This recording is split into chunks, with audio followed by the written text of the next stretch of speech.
Hello అండి, అందరికీ నమస్కారం. ఈరోజు 5వ శతాబ్దంలో నిర్మించిన ఈ అతి గొప్ప దేవాలయం మరీ తల్లి పేరు మీద అంకితం చేసిన ఈ దేవాలయ ప్రతిష్ఠ మహోత్సవం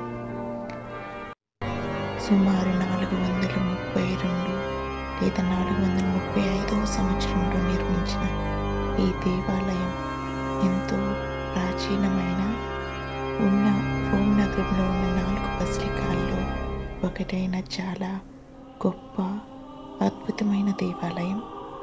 ఈ రోజు స్పెషల్గా ఈ పండుగ రోజు ఆ పైన ఉన్న కప్పులో ఉన్న ఒక ప్రత్యేకమైన స్థలం నుంచి గ్లోరియా మహిమ గీతం పాడేటప్పుడు గులాబీ పువ్వుల యొక్క రెప్పలని పైనుంచి వేస్తూ ఉంటారు.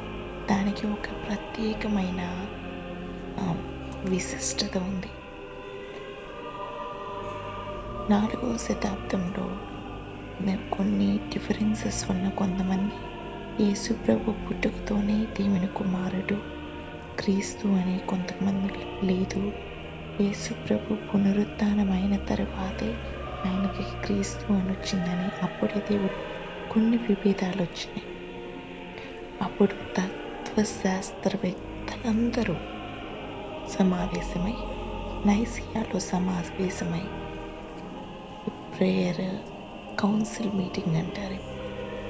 వాటికన్ కౌన్సిల్ లాగా నైషియన్ కౌన్సిల్, అందులో యేసు ప్రభు ఇన్కార్నేషన్ ఈ భూమి మీదకి వచ్చినప్పుడే దేవుడు మానవ రూపం దాల్చాడు. యేసు ప్రభు పుట్టక ముందు తండ్రి దగ్గర మహిమలో ఉన్నాడు. మన దగ్గరికి వచ్చినప్పుడు కూడా యేసు ప్రభుకి 2 తత్వాలు ఉన్నాయి, దైవత్వం మానవతత్వం 2 ఉన్నాయి అని ఒక మరీ తల్లికి ఒక బిరుదిచ్చారు. దేవుని మాత అంటే యేసు ప్రభువు పునరుత్థానమైన తర్వాతే కాదు, భూమి మీద జీవించినప్పుడు కూడా యేసు ప్రభు దేవుడు అని మరీ తల్లికి దేవుని మాత అని బిరుదిచ్చారు. దాని తర్వాత ఆ నైసియాలో నా కౌన్సిల్ అయిపోయిన తర్వాత పోపు గారు ఈ బసిలికాను నిర్మించి అది మరీ తల్లి అయినది, మరీ తల్లికి దేవుని మాత అయిన మరీ తల్లికి అంకితం చేశారు. ఆయనకి ఎక్కడ నిర్మించాలి అంటే ఒక కలలాగా ఒక స్వప్నం వచ్చింది. ఏంటంటే అక్కడ ఒక కొండ మీద మంచు పడుతూ ఉంది.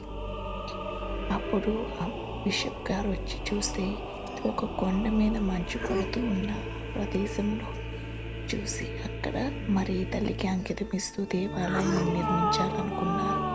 అందుకని ప్రతి పండుగ రోజు ఆ పైనుంచి మంచు పడినట్లు అక్కడ 4 విండోని కొంచెం ఓపెన్ చేసి అక్కడి నుంచి గులాబీ రెమ్మల్ని పడవేస్తూ ఉంటారు. అది అన్నమాట దీని విశేషం. ఇది మొత్తం ఒక ఏంజల్ కోయిరే వచ్చి పాడుతున్నట్లు ఎంతో అద్భుతంగా ఉంది ఈరోజు పండుగ అంతా. అందరికీ పండుగ శుభాకాంక్షలు.